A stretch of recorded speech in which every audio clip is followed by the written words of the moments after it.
शमूएल भविष्यवक्ता की पहली पुस्तक अध्याय 5। शमूएल भविष्यवक्ता की पहली पुस्तक अध्याय 5। और पलिश्तियों ने परमेश्वर का संदूक एबेनेजर से उठाकर अशदोद में पहुंचा दिया। फिर पलिश्तियों ने परमेश्वर के संदूक को उठाकर दागोन के मंदिर में पहुंचाकर दागोन के पास धर दिया। विहान को अशदोदियों ने तड़के उठकर क्या देखा कि दागोन यहोवा के संदूक के सामने औंधे मुंह भूमि पर गिर पड़ा है। तब उन्होंने दागोन को उठाकर उसी के स्थान पर फिर खड़ा कर दिया।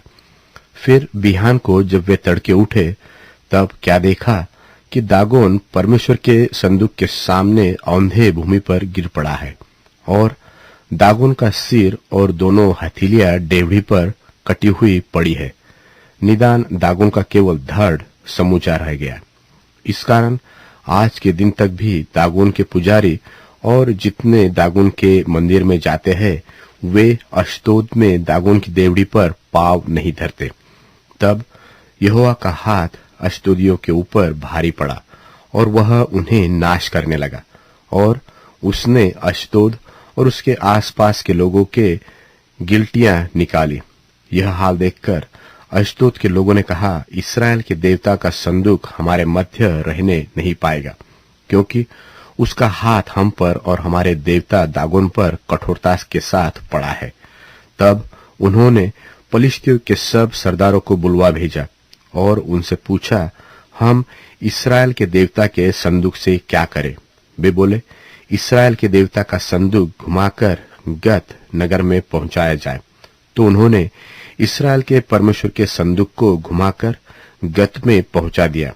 जब वे उसको घुमाकर वहां पहुंचे तो यूं हुआ कि यहोवा का हाथ उस नगर के विरुद्ध ऐसा उठा कि उसमें अत्यंत बड़ी हलचल मच गई और उसने छोटे से बड़े तक उस नगर के सब लोगों को मारा और उनके गिल्टियां निकलने लगी। तब उन्होंने परमेश्वर का संदूक एक्रोन को भेजा।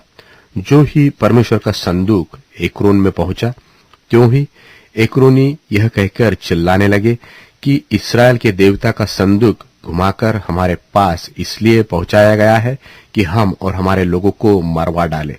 तब उन्होंने पलिश्तियों के सब सरदारों को इकट्ठा किया और उनसे कहा, इस्राएल के देवता के संदूक को निकाल दो कि वह अपने स्थान पर लौट जाए और हमको और हमारे लोगों को मार डालने न पाए। उस समस्त नगर में तो मृत्यु के भय की हलचल मच रही थी और परमेश्वर का हाथ वहां बहुत भारी पड़ा था और जो मनुष्य न मरे वे गिल्टियों के मारे पड़े रहे और नगर की चिल्लाहट आकाश तक पहुंची कि